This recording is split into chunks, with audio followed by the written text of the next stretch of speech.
আসসালামু আলাইকুম, welcome back to my home kitchen channel.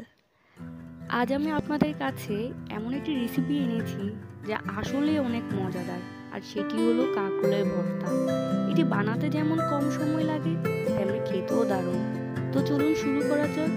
আর হ্যাঁ, প্লিজ আমার চ্যানেলটি সাবস্ক্রাইব করুন আমার পরবর্তী ভিডিওগুলো সহজেই পেতে। তো চলুন শুরু করা যাক। এখানে আমি 5টি কাঁকরোল আগে থেকেই সিদ্ধ করে নিয়েছি। আমি কড়াইতে তেল দিয়ে মরিচ এবং পেঁয়াজ ভেজে নিচ্ছি আগে।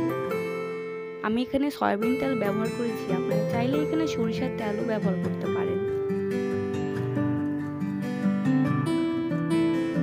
তো ভেজে নেওয়া পেঁয়াজ এবং মরিচ এবং স্বাদ মতো লবণ, ধনিয়া পাতা এবং সিদ্ধ করা কাঁকরোলগুলো আমি একসাথে নিয়ে নিলাম।